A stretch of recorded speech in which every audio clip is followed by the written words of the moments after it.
into this place with your whole self. The parts that are raw and exposed. The part that is beaming with joy. The part that is seeking the truth, the new, the possibility. Come into this place, open your heart, lay down your burden, lift up your hope for something new to happen. Come into this place with fellow travelers on the journey. Some faces new and others familiar. And all welcoming you here, now, to this moment.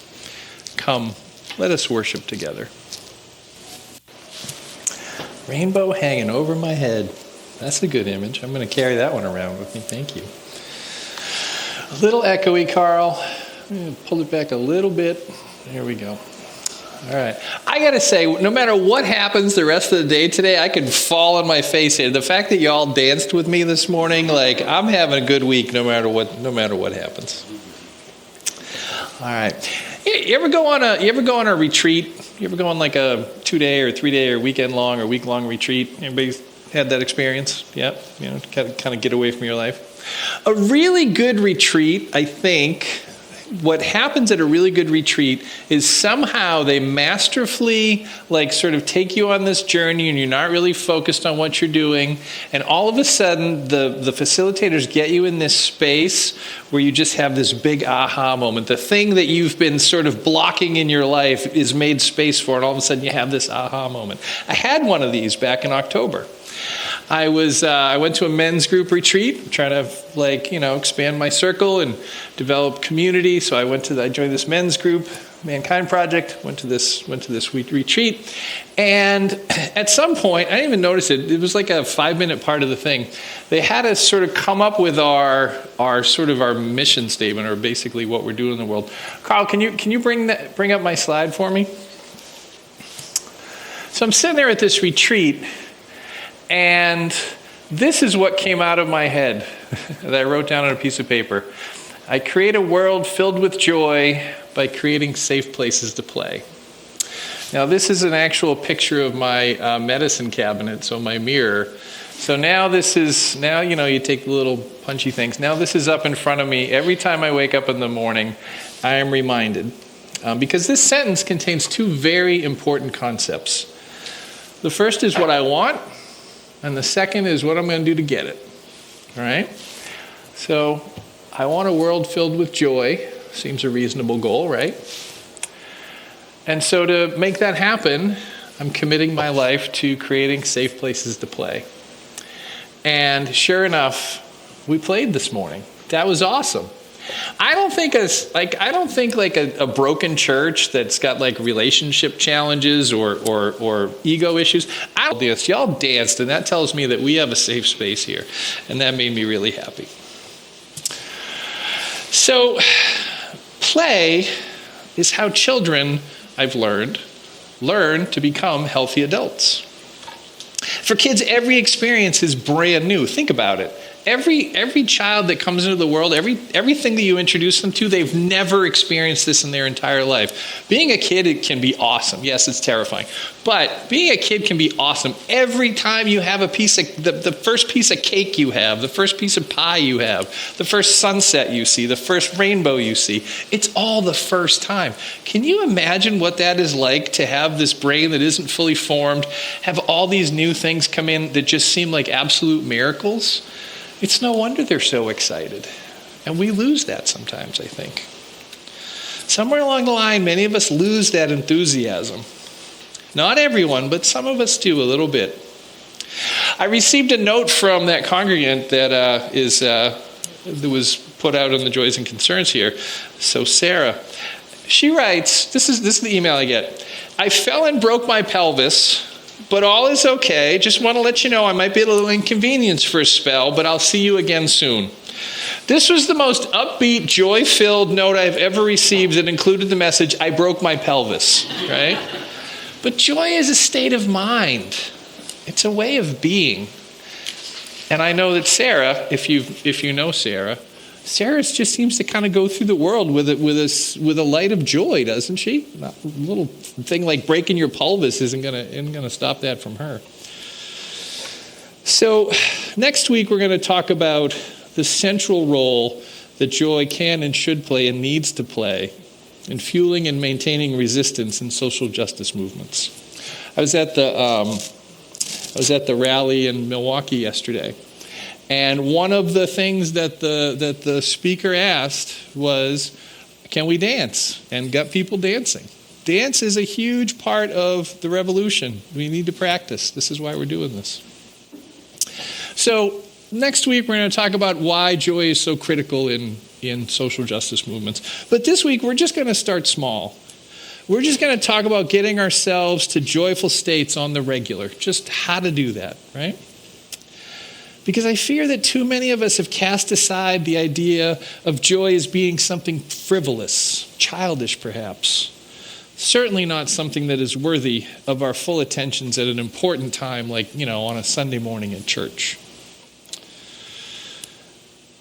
We can see how this natural affinity gets quashed out of us over time. We learn that sometimes it's okay to be joyful, but other times, don't do that. Don't bang those things together. No, you can't run in here. No running in here. Don't jump on that thing. Don't jump off of that thing. Get off that thing. Stop doing that, please. Oh my gosh, you've made a mess. Does this all sound familiar? Anybody that's been a parent or a child? These are all natural responses to parents trying to maintain some semblance of order and raise reasonably responsible kids. But in helping to define those lines, we have to make sure as parents that we don't end up creating invisible prisons where the rules of what you're not supposed to do lead us to keep all of our emotions bottled up inside. That energy that comes out of kids, we still have it as adults. That energy comes in. If we don't know what to do with it, it's just going to sit inside of us and make us sick or angry or not very fun to be around. So for some of us, that can mean having to intentionally go back and re-examine some of the rules that we were raised with. Maybe there is a little more wiggle room available in life than we've been led to believe. And joy is one of those things that can happen on its own, absolutely. There are always moments in this life that just take our breath away. And for most anyone that has been a parent, you know that sometimes the only reason you let those holy terrors that inhabit your house continue to live is because they regularly do the most adorable things that just plaster a smile on your face.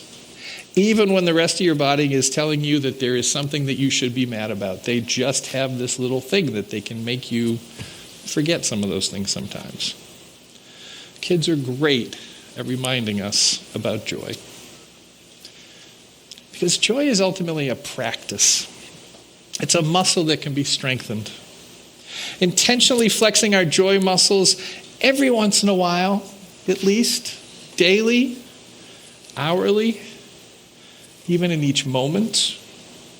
It's one of those things that pays back dividends well beyond its investment. So why is joy important? Why am I up here even talking about it? Donna Markova said about joy, "I don't think anyone finds joy.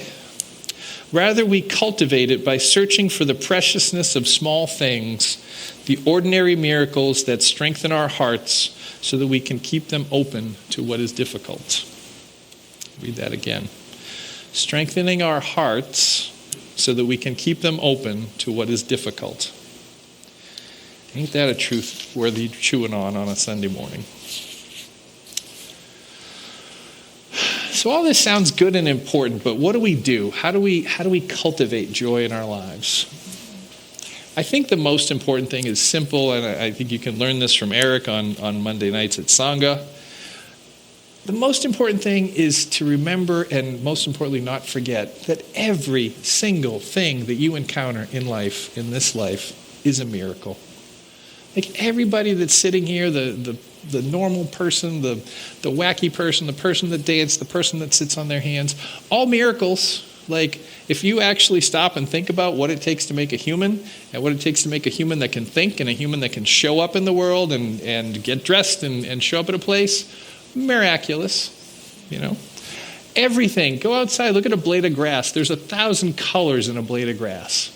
but you have to look at it. It just looks like a lawn if you don't think about it. But if you actually go and look at it, beautiful. Moving your body, feeling the aches and pains, loosening up your body, feeling some of those aches and pains get looser because you're moving. That can bring you some joy. Fully tasting things. Have you done a raisin meditation? You look at a raisin, you think about the raisin, you touch the raisin, you smell the raisin, you sniff the raisin, and then you put the raisin on your tongue and you let it sit there for a minute, and then you just bite into it and it just explodes with the most amazing raisin flavor you've ever had in your life. That's fully embracing the joy of life. Not eat, don't think about it. Those little moments where you pay attention are sources of joy.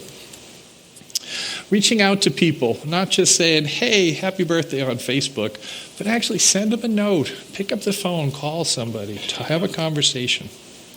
Engaging in a favorite hobby or pastime. Singing together. There's going to be a choir. Join the choir.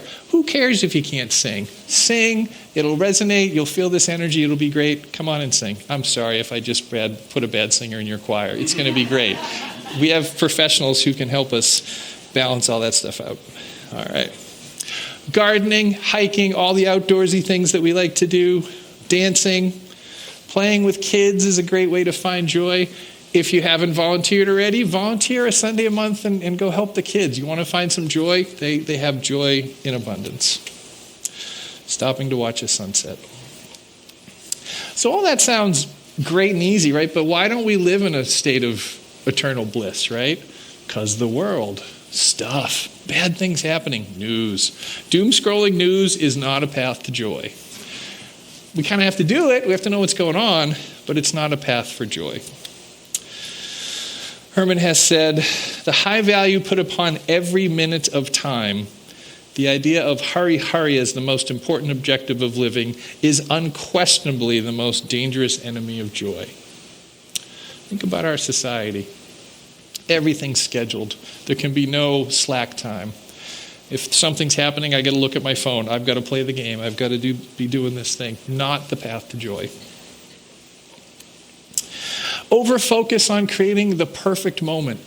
As a parent, I've been so guilty of this so many times, and it's taken me a lifetime, and now my daughter's grown up and past all these ages probably, but I can't tell you how many times I struggled and worked and got so stressed to make the perfect moment, get the perfect present, and what is it that's the perfect present? The box that the present came in, right? We parents, All that focus on trying to create perfect.